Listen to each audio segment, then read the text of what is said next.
ہمارا مطالبہ اب یہ بھی ہے چیف جسٹس آف پاکستان سے کہ وہ جتنی خواتین اس وقت پابند سلاسل ہیں مختلف قسم کے مقدمات میں، ان کو فی الفور رہا کیا جائے۔ یہ ہماری بہن میمونہ بخاری، ان کا یہ سوال بھی تھا اور ان کی یہ سجیشن بھی تھی۔ یہ میں نے اپنے سیمینار میں پارٹیسپینٹس کے سامنے رکھا، لیکن اس کے ساتھ ساتھ میں عرض کرتا چلا جاؤں کہ ہماری میٹنگ پاکستان بار کونسل کی ممبرز کی جو ہوئی ہے چیف جسٹس پاکستان کے ساتھ،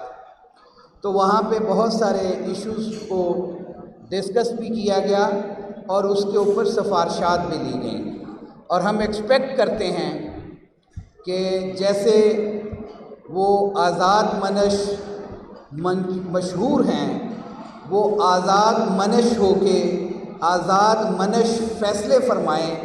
تاکہ اس ملک میں آئین اور قانون کی بالادستی ہو سکے، کیونکہ ان کا اوتھ ہی یہ ہے کہ انہوں نے تو اس ملک کے اندر آئین کی بالادستی کے لیے اوتھ لیا ہے، لوگوں کو انصاف فراہم کرنے کے لیے اوتھ لیا ہے۔ تو the participants and speakers of all this convention expect from the Honorable Chief Justice of Pakistan that rule of law will prevail without any discrimination, without any fear and favor، اور وہ بغیر کسی choice کے تمام ملک کے پاکستان کی عوام کو یکساں برابر انصاف فراہم کرنے میں اپنا کردار ادا کریں گے۔ اور دوسری یہاں پہ ابھی بات کی تھی اعتزاز احسن صاحب نے کہ یہ سازش کے تحت، اچھا میرے ہاؤس سے ایک ہی ریکویسٹ ہے کہ پلیز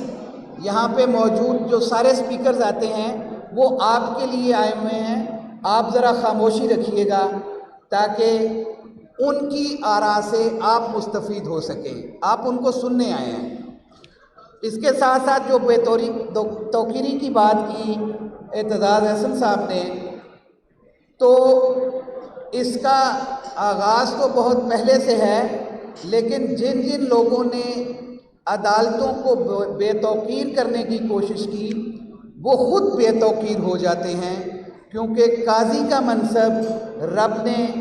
ہمارے لیے انصاف فراہم کرنے کے لیے دیا ہے۔ تو ان تمام سازشوں کو پہلے بھی وکلا بے نقاب کر چکے ہیں، ناکام کر چکے ہیں، اور انشاءاللہ العزیز اب بھی ناکام کریں گے۔ اب میری ریکویسٹ ہوگی ڈاکٹر ناصر شیرازی صاحب سے، جو کہ مجلس وحدت المسلمین میں جنرل